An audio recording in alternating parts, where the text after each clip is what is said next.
You may be seated.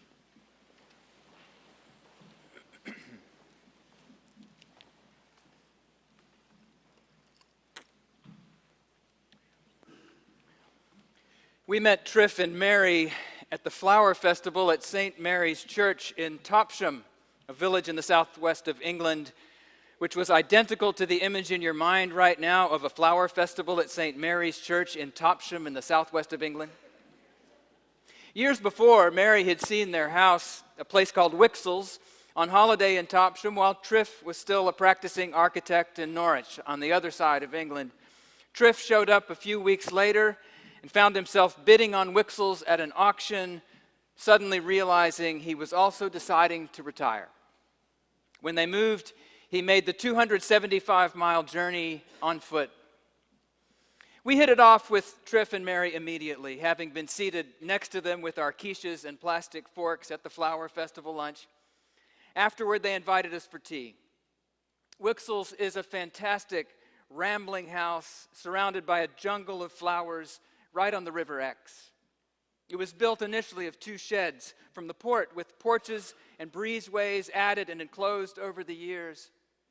As Triff told us the house's story, we stopped at a small den of warm paneling and a curious ceiling. Triff said he was trying to describe the little vault he was imagining to his carpenter and said, "You know, it's something like an upturned boat."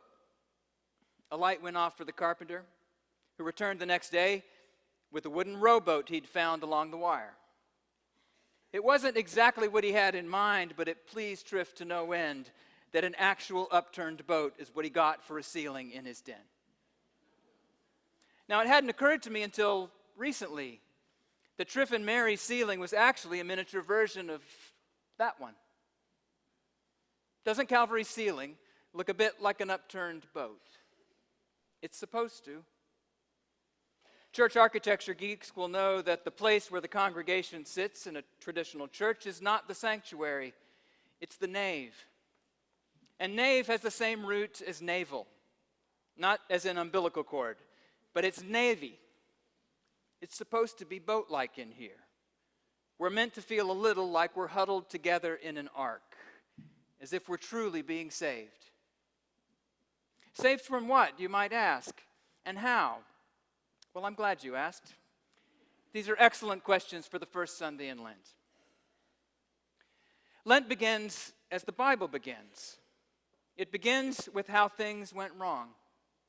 And things begin to go wrong in the 3rd chapter of the very first of the 66 books of the Bible. They deteriorate pretty quickly, don't you think? In chapter 1, remember, God is creating heavens and the earth out of watery chaos, speaking day and night and stars into being. Then the seas and the dry ground appear, all sorts of vegetation and trees, and a great swarm of living creatures come to inhabit the air and the waters and the land, including the human ones, formed of the humus, the fertile dust of the earth. And at each stage in creation, God declared every last bit of it good, very good. Tov meod, to be more precise, since we all know God was speaking Hebrew at the time. And then everything goes straight to heck. Hell hadn't quite been invented yet, you see. Those of you who were here for Lenten preaching on Thursday heard Debbie Blue preach brilliantly about Noah's Ark, which comes just a few pages later, off in chapter 6. And she asked how in the world it could be that creation could go from Tov meod to this. The Lord saw that the wickedness of humankind was great in the earth, and that every inclination of the thoughts of their hearts was only evil continually. 6 short chapters to go from absolutely everything is good to everyone is entirely bad. Now, Debbie said this is actually the kind of thing we might expect from a creative type. They've never been the most stable or reliable sorts. But it was her take on how the ark was actually a vessel for the healing of creation that brought me up short. We'll get to what that was in a moment. But it's the insight through which I'm reading today's story from Genesis. The moment when life in that garden of harmony and shalom is beginning to come apart. Because that's what's happening here, isn't it? Genesis 3 is the creation of apartness. In Robert Alter's magnificent translation, the serpent begins, "Though God said, 'You shall not eat from any tree of the garden,' and Eve interrupts him. He stands corrected." Well, if that's possible with the serpent. Isn't there an old joke about the serpent didn't have a leg to stand on? I'm sure I heard about that from my dad or John Palmer, one over the other. Anyway, Eve interrupts because the serpent has got this wrong. All trees of the garden are not off limits. Only fruit from the tree in the middle of the garden is forbidden. All right, good job, Eve. But did you notice that her correction of the serpent itself wasn't quite correct? She tells him, "God said, 'You shall not eat of the fruit of the tree that is in the middle of the garden, nor shall you touch it, or you shall die.'" Read the transcript. God did not say anything about touching. It's a small thing, I know. What's so great about touching trees? Nothing. Not until someone tells you you can't, at least. But the first little crack in the wholeness of things opens with the invention of scarcity. Think of all the trees you can't eat from. Eve resists all but a little shard of this lie. But even she imagines something prohibited that's not. And the groundwork is laid for the way we all fall from grace. Because now, rather than having life defined by the abundance of what's been given for free, all our attention's been turned toward the tiny sliver of creation that's forbidden and scarce, and the fear it engenders expands in the minds of the pair until it is all that they can see. Such is the first crack in the wholeness of things. Relationships were not meant to be made of fear and competition with others for scarce goods. Relationships are meant to be made of trust and vulnerability and joy over all that's been given.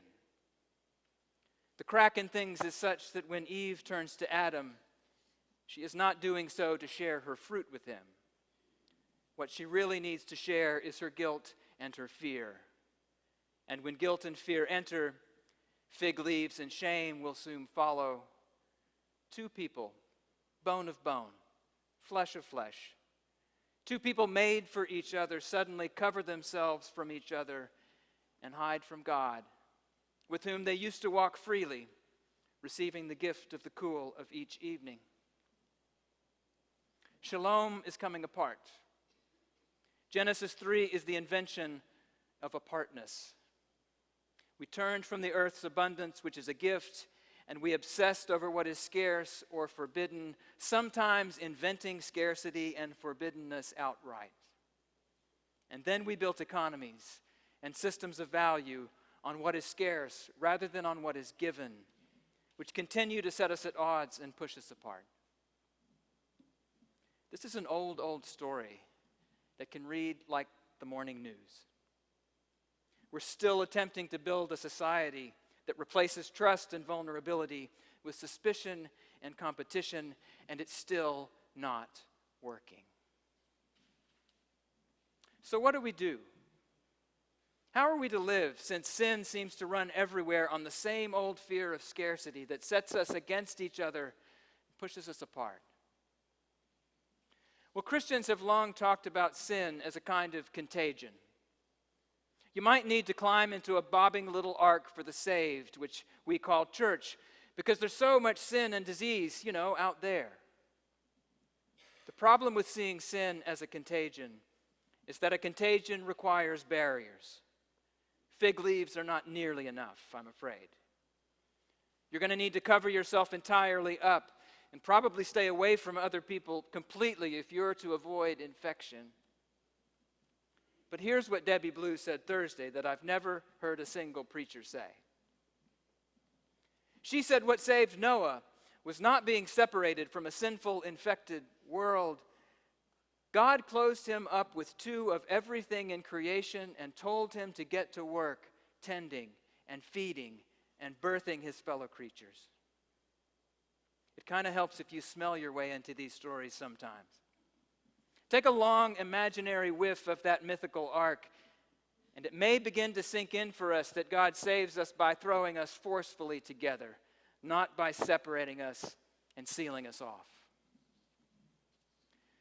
So if the upturned ark that is Calvary's grand old roof signifies to us a place sealed off and separate, bobbing along safely in a stormy, sinful world, well, we've turned the story upside down too.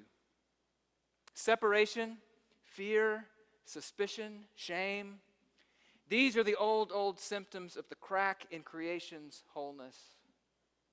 If this old ark of a church is going to be a vessel of salvation, it's still going to be because God has packed a couple of just about everything in here and said, know that the conditions here are not sanitary. Take a whiff. They are fruitful and they are very much alive. But you are in this together. Learn to tend to each other and to trust. Stop covering yourselves up and be vulnerable again. Be grateful for what's given rather than obsessed over what seems scarce. And the crack in everything really can begin to heal in you. Thanks not to what you've been kept free of, but thanks to every living thing I've piled into this ark to ride along with you. Amen.